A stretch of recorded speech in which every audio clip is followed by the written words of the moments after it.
इस वीडियो में हम चार्टर एक्ट 1833 को डिस्कस कर देंगे। This video is equally important for the aspirants of UGC, NET, UPSC, State PCS, University Entrance, SSC exams, etc. Charter act of 1833 को हम charter act series का third act मानते हैं। इससे पहले जो दो एक्ट्स लाए गए थे वो हमने ऑलरेडी डिस्कस कर दिए हैं, चार्टर एक्ट 1793 और चार्टर एक्ट 1813। ये दो एक्ट्स ऑलरेडी हमने डिस्कस कर दिए हैं और इसी चार्टर एक्ट सीरीज का ये थर्ड एक्ट चार्टर एक्ट 1833 है। सो ब्रिटिश पार्लियामेंट ने इसको इनेक्ट कर दे दिया। पर्पस क्या था वो कि जो ईस्ट इंडिया कंपनी का चार्टर एक्ट 1813 था उसको रिन्यू करने के लिए चार्टर एक्ट 1833 को लाया गया है। दैट मीन्स चार्टर एक्ट 1833 जो है वो ईस्ट इंडिया कंपनी की जो टर्म ऑलरेडी सेट कर दी गई थी चार्टर एक्ट 1813 में, वो एक्सपायर अब होने वाली थी चार्टर एक्ट 1833 में, उसको अब रिन्यू कर दिया गया है। दैट मीन्स रिन्यू करने के साथ साथ इसको एक्सटेंड भी कर दिया गया है फर्दर 20 ईयर्स के लिए। सो हम ये कह सकते हैं कि ईस्ट इंडिया कंपनी का जो टेन्योर एज एन कमर्शियल और एडमिनिस्ट्रेटिव बॉडी उसको अब रिन्यूवेशन फर्दर 20 ईयर्स तक मिलेगा। लेकिन यहाँ पे चार्टर एक्ट 1833 ने ये क्लियर कर दे दिया है कि अब ईस्ट इंडिया कंपनी जो है उसको जो 20 ईयर्स मिलेंगे वो सिर्फ और सिर्फ एज एन एडमिनिस्ट्रेटिव बॉडी मिलेंगे। दैट मीन्स अब यहाँ पे ईस्ट इंडिया कंपनी जो है as an administrative body work करेगी। सो चार्टर एक्ट 1833 को हम गवर्नमेंट ऑफ इंडिया एक्ट 1833 भी कहते हैं और इसी तरीके से हम सेंट हेलेना एक्ट ऑफ 1833 भी कहते हैं।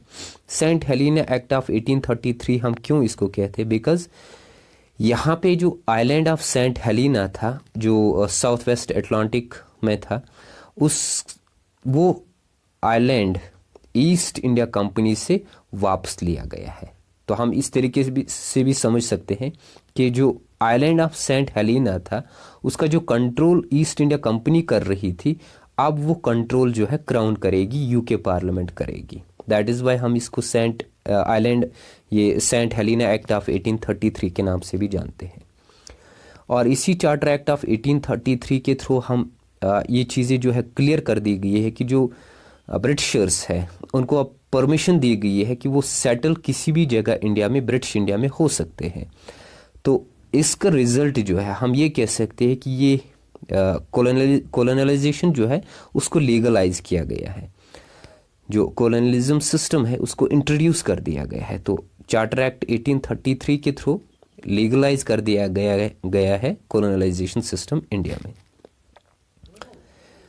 और इसी तरीके से हम ये कह सकते हैं कि ये एक मेजर एक्ट माना जाता है, ये एक इम्पॉर्टेंट एक्ट माना जाता है और इस इम्पॉर्टेंट एक्ट ने मेजर स्टेप्स ले लिए हैं सो दैट ब्रिटिश क्राउन जो है वो कंसोलिडेट अपना पावर जो है यहाँ इंडिया में करेगा। क्राउन्स का पावर जो है उसको कंसोलिडेट करेगा ब्रिटिश क्राउन इंडिया में। और ये एक्ट जो है लॉर्ड विलियम बेंटिक के टाइम पे लाया गया है। लॉर्ड विलियम बेंटिक का जो टेन्यूर था वो 1828 से लेके 1835 तक था और इसी एक्ट के थ्रू, चार्टर एक्ट ऑफ 1833 के थ्रू, ये लॉर्ड विलियम बेंटिक जो है ये first governor general of India बना दिया गया है। इससे पहले हम गवर्नर जनरल ऑफ बंगाल के नाम से जानते थे। गवर्नर्स जो आते थे वो गवर्नर जनरल ऑफ बंगाल के नाम से जानते हैं। That means charter act of 1833 जो है वो अब गवर्नर जनरल ऑफ बंगाल का डेजिग्नेशन जो है चेंज कर रहा है as a governor general of India. तो लॉर्ड विलियम बेंटिक जो है first governor general of India बन गए हैं। अब हिस्टोरिकल बैकग्राउंड पे आते हैं। कई सारे रीजंस रहे हैं, कई सारे फैक्टर्स रहे हैं इस चार्टर एक्ट को लाने के लिए। सबसे फर्स्ट ये रीज़न जो रहा है या हिस्टोरिकल बैकग्राउंड जो रहा है वो था इंडस्ट्रियल रिवोल्यूशन। दैट मीन्स कि ये जो चार्टर एक्ट 1833 है इसको इनेक्ट कर दिया गया है जो मेजर चेंज लाए गए हैं इंडस्ट्रियल रेवोल्यूशन के थ्रू ग्रेट ब्रिटेन ने, दैट मीन्स जो इंडस्ट्रियल रेवोल्यूशन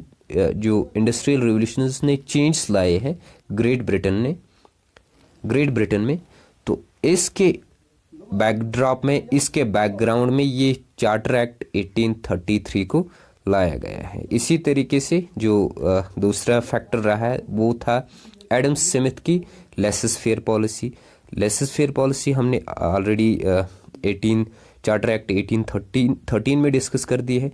उनके जो प्रिंसिपल्स थे, अब गवर्नमेंट का वो मूड बन गया था कि उनको वो एक्सेप्ट कर दे।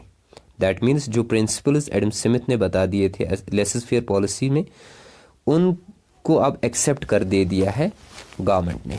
होता क्या है यहाँ पे कि फ्री ट्रेड की बात कर रहे हैं लेसेस फेयर पॉलिसी में या फिर एडम स्मिथ, तो उस चीज़ को अब एक्सेप्ट कर दिया गया है। और इसी तरीके से हम कहेंगे कि कंपनी की जो मोनोपोली थी जो ट्रेड में, जो मैंने ऑलरेडी आपको बता दिया था चार्टर एक्ट 1813 में, वो मोनोपोली जो है एक्सेप्ट टी, ओपियम और ट्रेड विद चाइना, उसका रिजल्ट जो है वो ये रहा कि वो ख़त्म हो चुका है। दैट मीन्स वो चीज़ें अब नहीं है, वो रिस्ट्रिक्शंस जो है वो ख़त्म हो चुकी है। रिजल्ट सिर्फ और सिर्फ लेसेस फेयर पॉलिसी से, और जो मैंने आपको नेपोलियन बोनापार्ट की कॉन्टिनेंटल सिस्टम पॉलिसी बता दी थी, ये दो रीजंस रहे थे कि मोनोपोली जो है कंपनी की ओवर ट्रेड, वो भी ख़त्म कर दी गई है। साथ ही साथ रिफॉर्म एक्ट 1832 को लाया गया था, जिसकी वजह से यहाँ पे लिबरल मूवमेंट जो है वो स्टार्ट हो गई थी।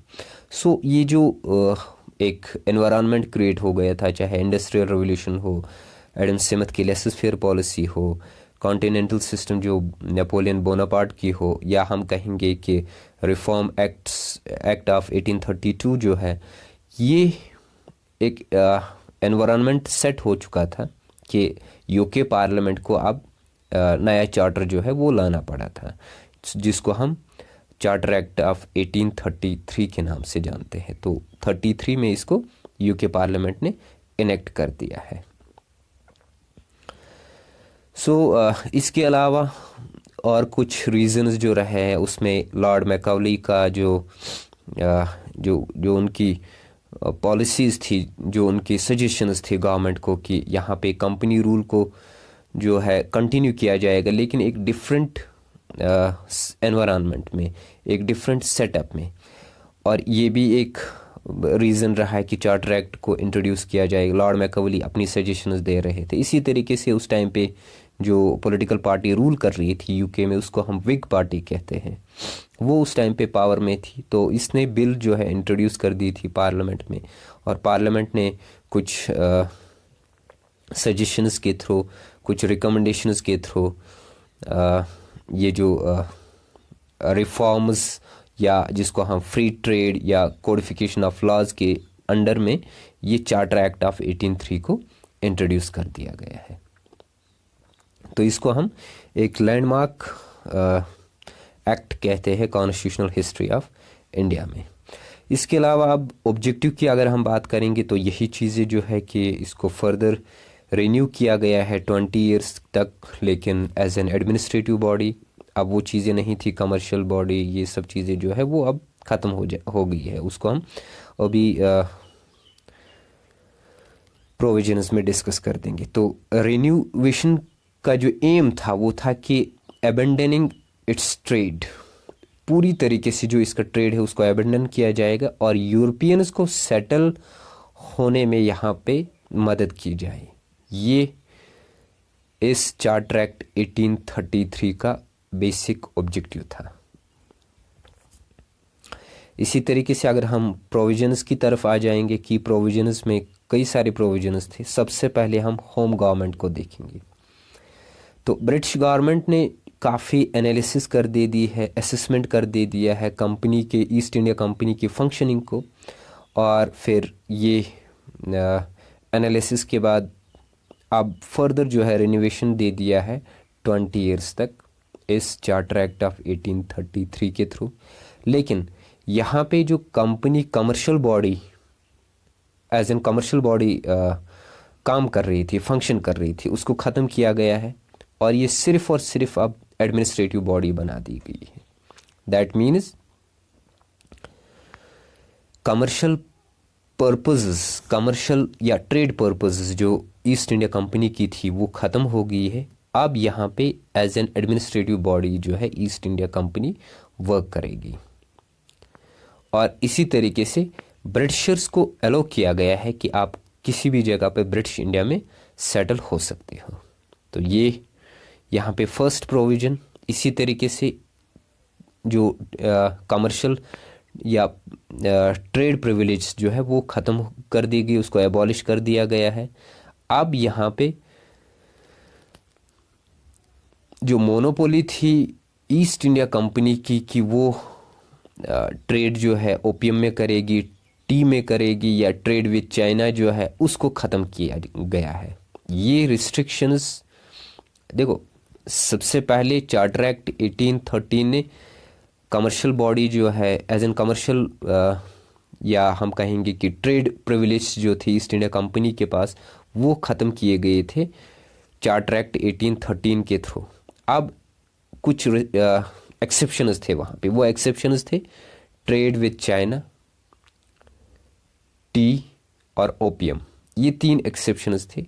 वो 3 एक्सेप्शंस भी अब चार्टर एक्ट ऑफ 1833 में ख़त्म कर दिए गए हैं।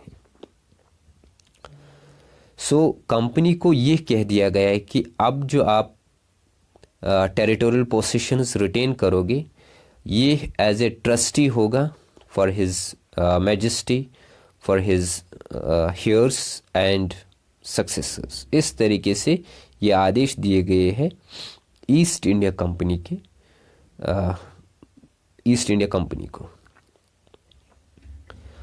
और जो रिस्ट्रिक्शंस यूरोपियंस को लगा दिए गए थे यहाँ एंट्री होने के लिए या ब्रिटिशर्स को, वो रिस्ट्रिक्शंस जो है 1813 में इंट्रोड्यूस कर दी गई थी चार्टर एक्ट ऑफ 1813 में, वो भी ख़त्म कर दी गई है इस चार्टर एक्ट ऑफ 1833 के थ्रू।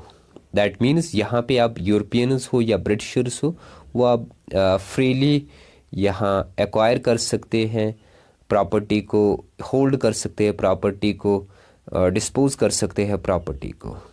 अब रिस्ट्रिक्शंस जो है वो ख़त्म कर दी गई है यूरोपियंस के लिए भी, ब्रिटिशर्स के लिए भी।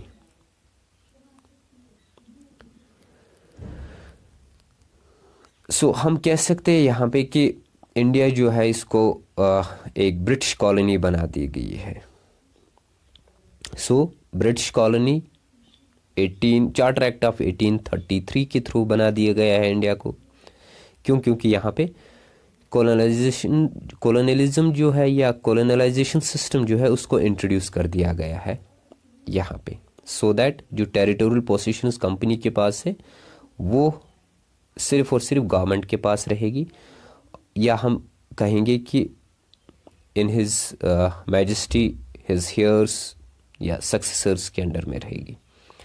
सो कॉलोनलाइजेशन सिस्टम जो यहाँ पे चला है, कॉलोनलाइजेशन ऑफ इंडिया जो है, यहाँ पे सबसे पहले मैंने आपको बता दिया था कि गवर्नर जनरल ऑफ बंगाल जो है उसकी डिजिग्नेशन जो है वो चेंज कर दी गई है, वो अब गवर्नर जनरल ऑफ इंडिया बना दिया गया है। और इसी तरीके से लॉर्ड विलियम बेंटिक जो है वो first governor general of India बना दिया गया है। सो हम ये कह सकते हैं कि इस चार्टर एक्ट के थ्रू, चार्टर एक्ट 1833 के थ्रू यहाँ पे एडमिनिस्ट्रेशन जो है, पूरी कंट्री की जो एडमिनिस्ट्रेशन है वो यूनिफाइड हो गई है under one control. That means सिर्फ और सिर्फ अब गवर्नर जनरल ऑफ इंडिया जो है वो कंट्रोल करेगा। दस कंट्रोल करने के बाद या यूनिफिकेशन होने के बाद जो legislative powers governors of Bombay या गवर्नर्स ऑफ मद्रास के पास थे वो भी अब ख़त्म हो गए हैं। आहिस्ता आहिस्ता से जो गवर्नर्स के पास, जो गवर्नर्स ऑफ मद्रास या गवर्नर्स ऑफ बॉम्बे के पास जो पावर्स होते थे वो आहिस्ता आहिस्ता ख़त्म किए गए हैं। तो इसी एक्ट या चार्टर एक्ट ऑफ 1833 के थ्रू जो उनके पास लेजिस्लेटिव पावर्स थे वो भी ख़त्म हो गए थे।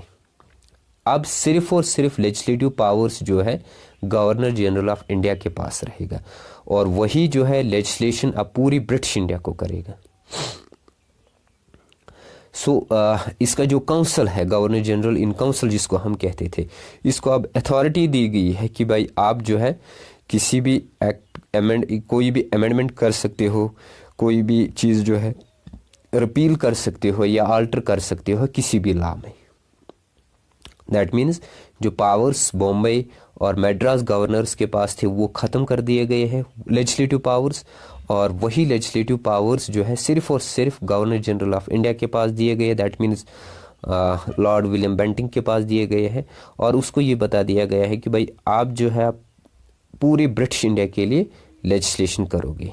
और इसके काउंसिल को, गवर्नर जनरल इन काउंसिल को ये अथॉरिटी दी गई है कि किसी भी लॉ को आप अमेंड कर सकते हो, रिपील कर सकते हो, ऑल्टर कर सकते हो।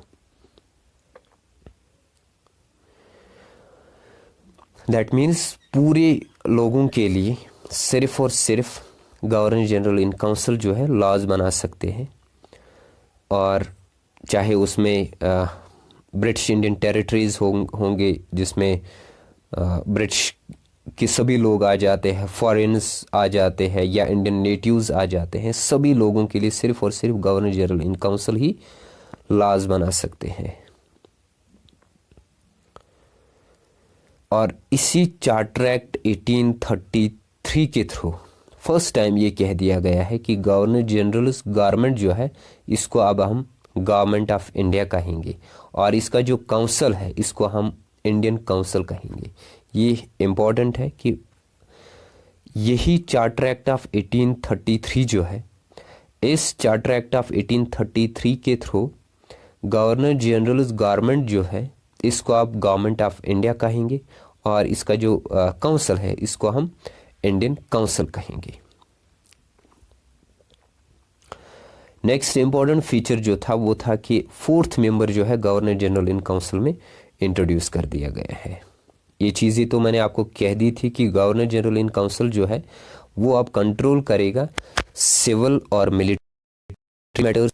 जिस तरीके से मैंने आपको कह दिया था कि वो कोई भी लॉ जो है अमेंड कर सकता है, रिपील कर सकता है, ऑल्टर कर सकता है, तो इसी तरीके से उसके पास सिविल और मिलिट्री मैटर्स या सिविल और मिलिट्री पावर्स भी है। और साथ ही साथ गवर्नर जनरल ऑफ काउंसिल के पास ये जो फोर्थ मेंबर था वो था लॉ मेंबर। दैट मीन्स यहाँ पे लॉ मेंबर जो है उसको इंट्रोड्यूस कर दिया गया है।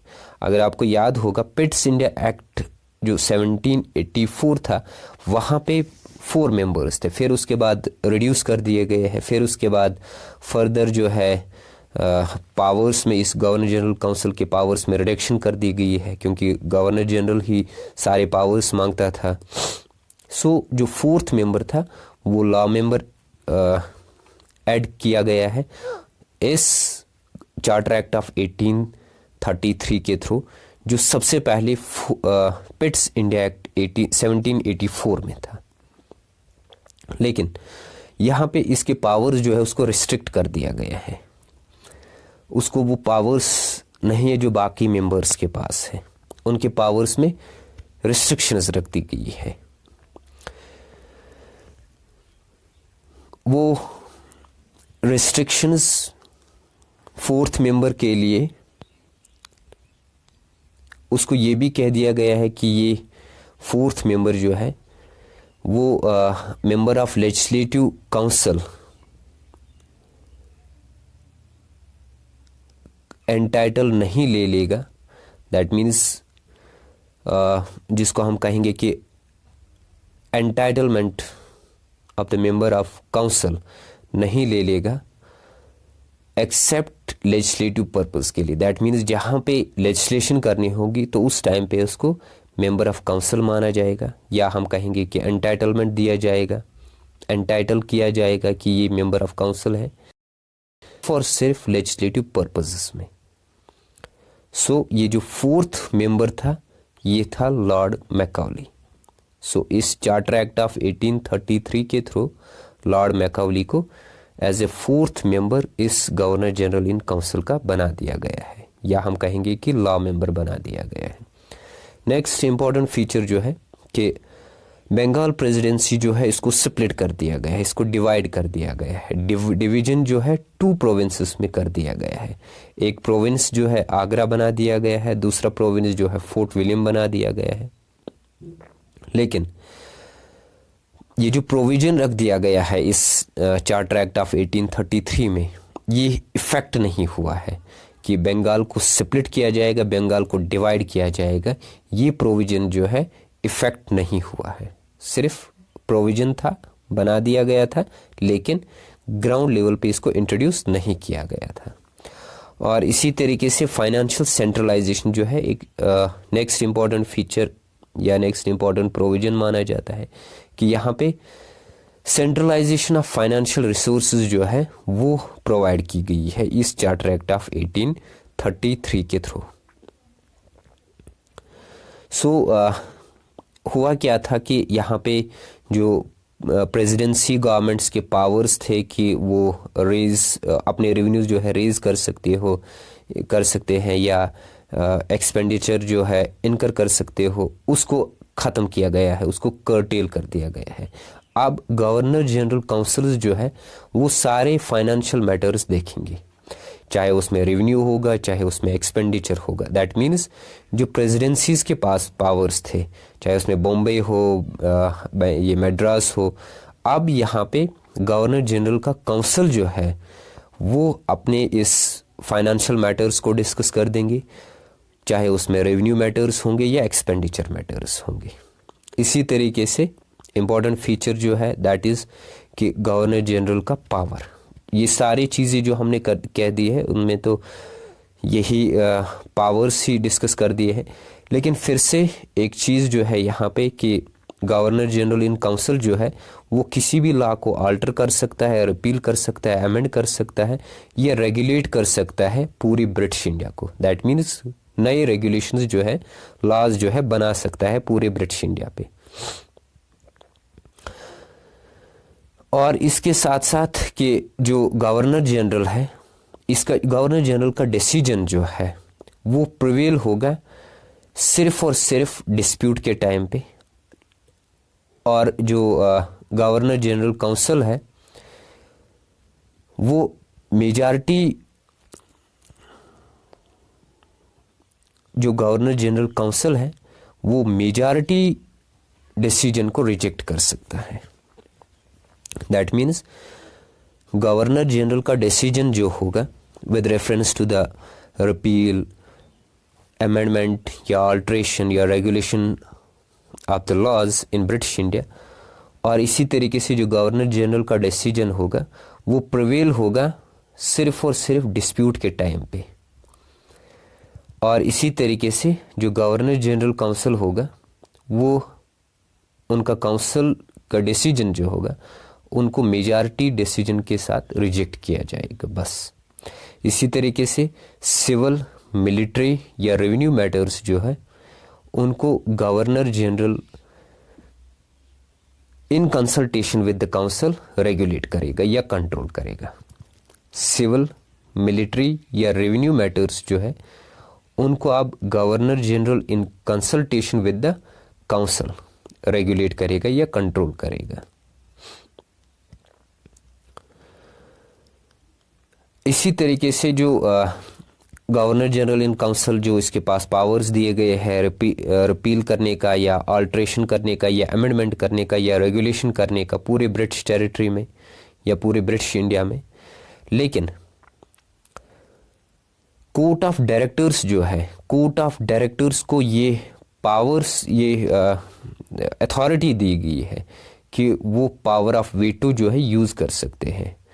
वो पावर ऑफ वीटो किसी भी लॉ पे लगा सकते हैं। कोर्ट ऑफ डायरेक्टर्स को ये पावर्स दिए गए हैं कि गवर्नर जनरल इन काउंसिल का जो पावर है रिपील करने का या ऑल्टर करने का या अमेंडमेंट करने का या रेगुलेशन करने का, यहाँ पे कोर्ट ऑफ डायरेक्टर्स को वो पावर्स दिए गए हैं कि आप पावर ऑफ वीटो जो है यूज़ कर सकते हो इन लॉज पे।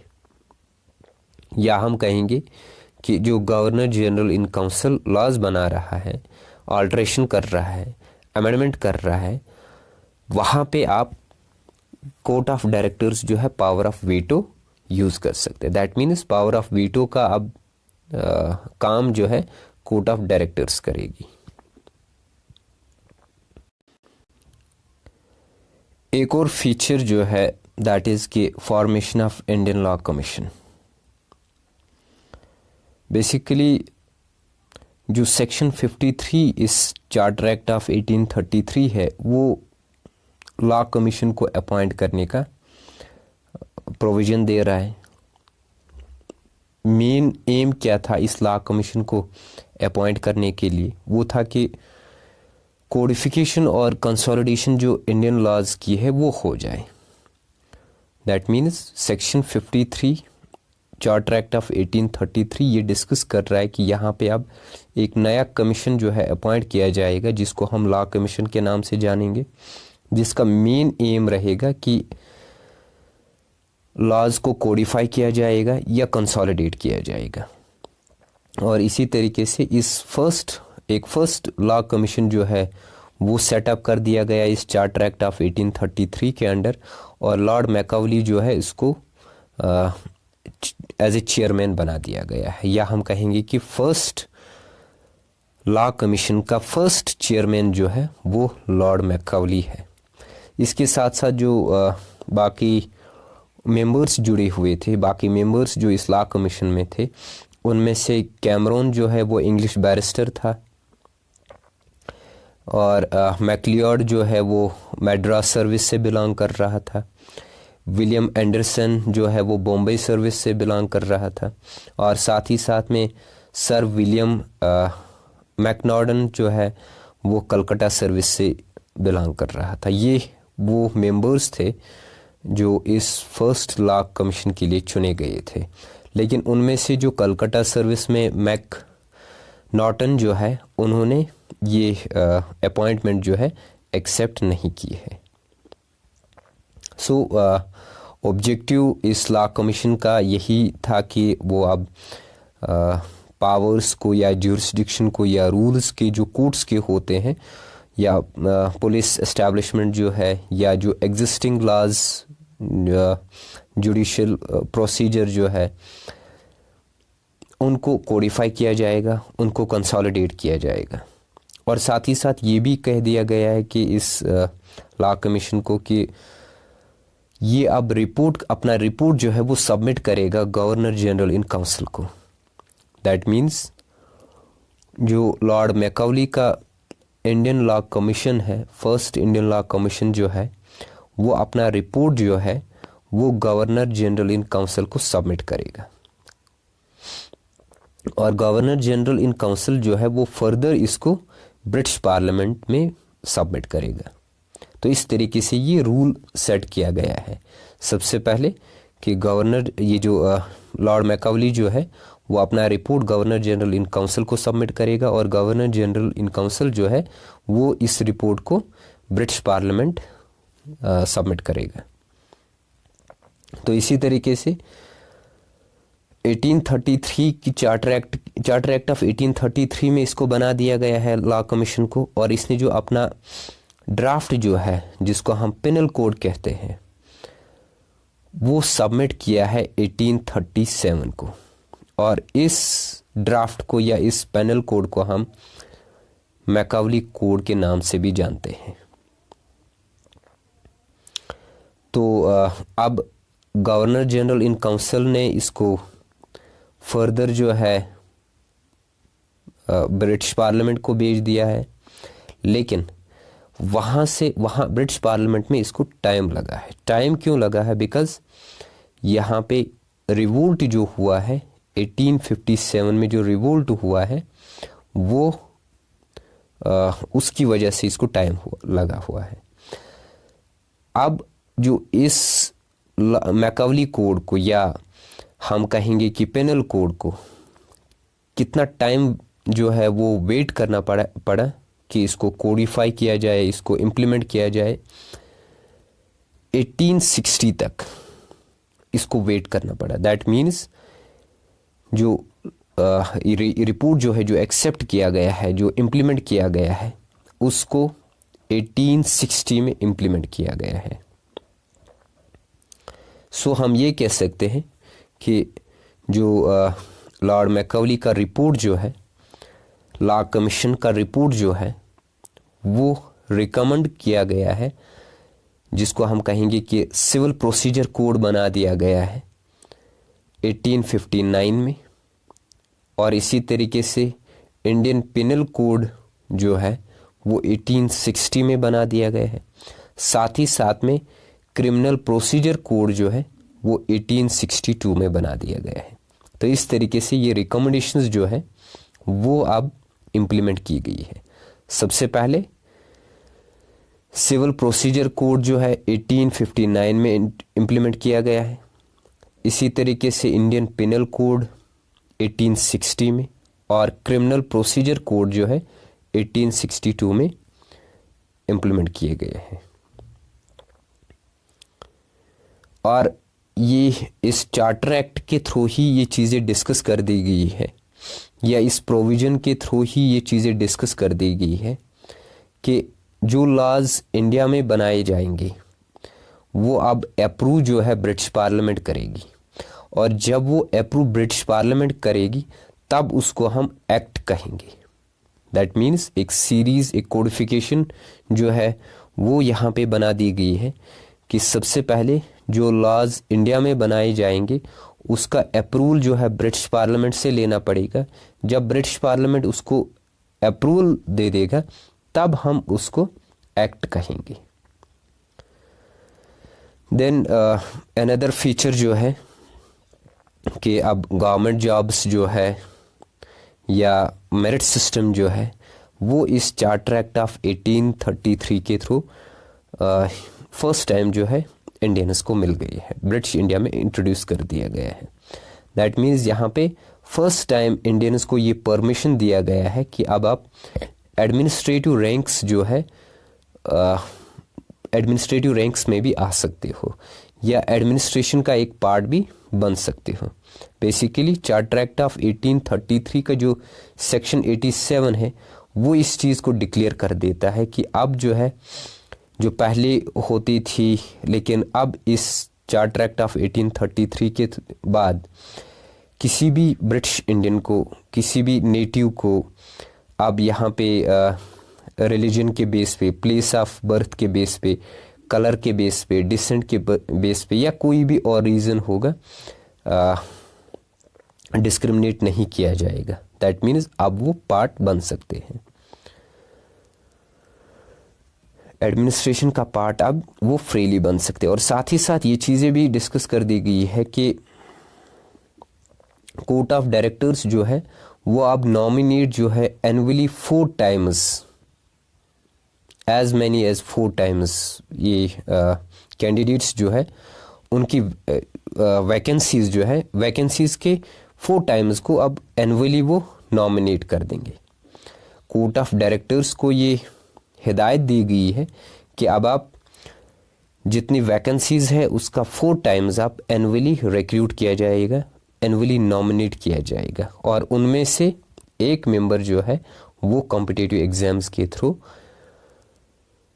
अपॉइंट किया जाएगा। ये इस चार्टर एक्ट ऑफ 1833 के थ्रू प्रोविजन रख दिया गया है। या हम ये कहेंगे कि जो हेल्बरी कॉलेज ऑफ लंदन जो था उसको ये आदेश दिए गए हैं कि भाई आप जो है अब आप एक कोटा जो है फिक्स कर दो, so that future civil servants जो है उनको अपॉइंट किया जाएगा। जितनी वैकेंसीज है उसका 4 टाइम्स आप एनुअली रिक्रूट करना शुरू कर दो। सो हम ये कहेंगे कि एक ओपन सिस्टम जो है, एक ओपन कंपटीशन सिस्टम जो है उसको इंट्रोड्यूस कर दिया गया है इस चार्टर एक्ट ऑफ 1833 के थ्रू, लेकिन ये इफ़ेक्टिव नहीं हो पाया है। इफ़ेक्टिव ये फ्यूचर में हो जाता है।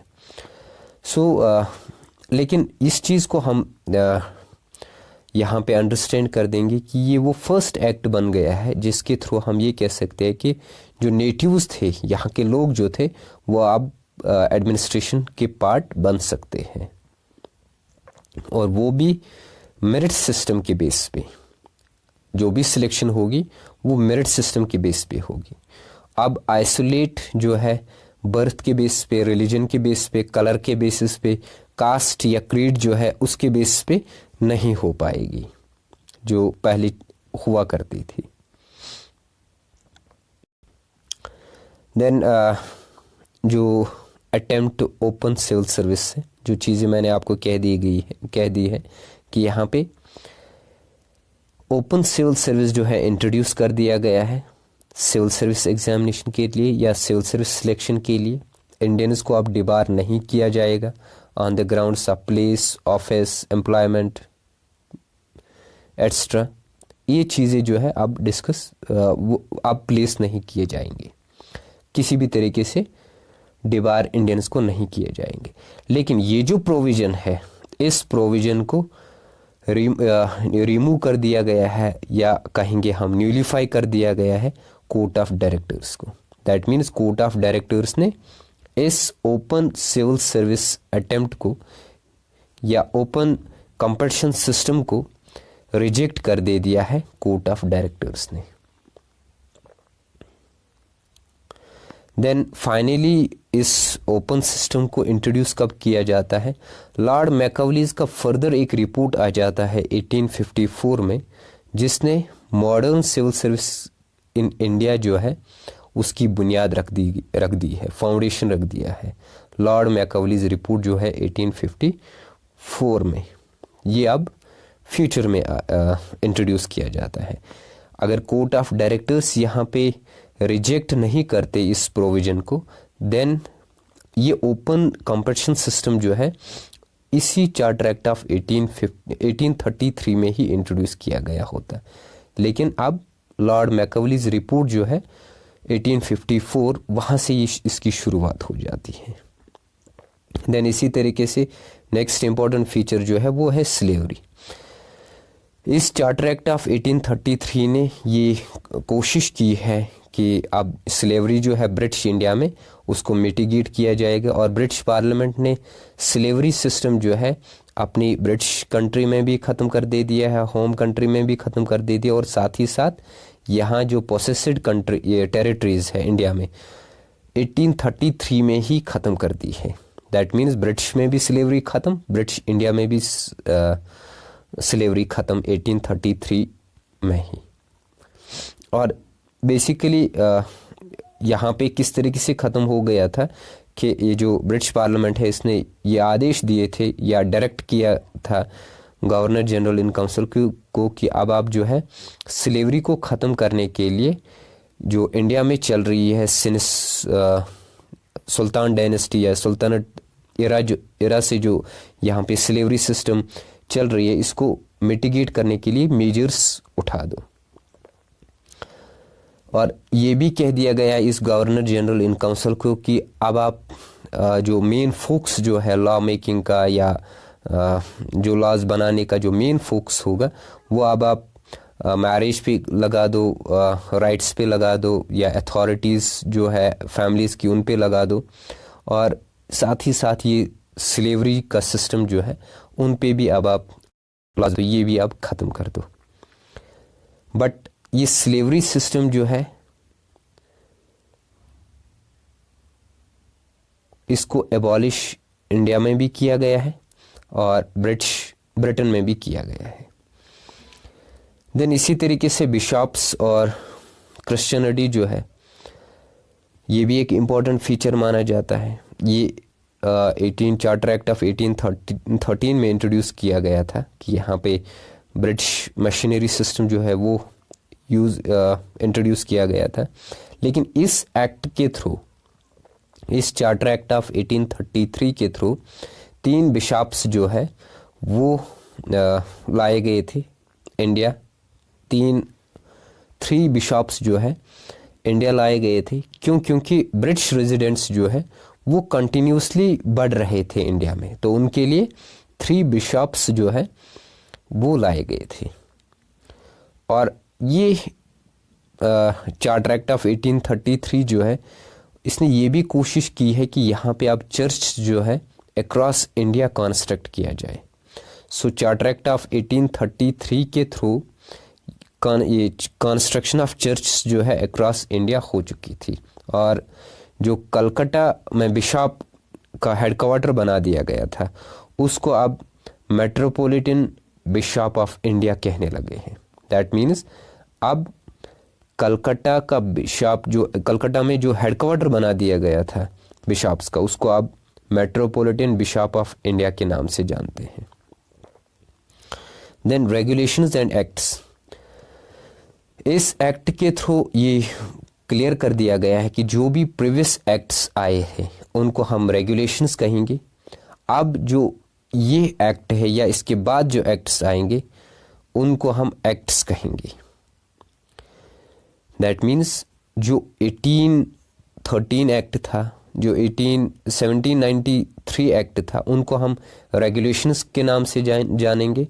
अब जो 1833 चार्टर एक्ट है उसको हम अब एक्ट कहेंगे।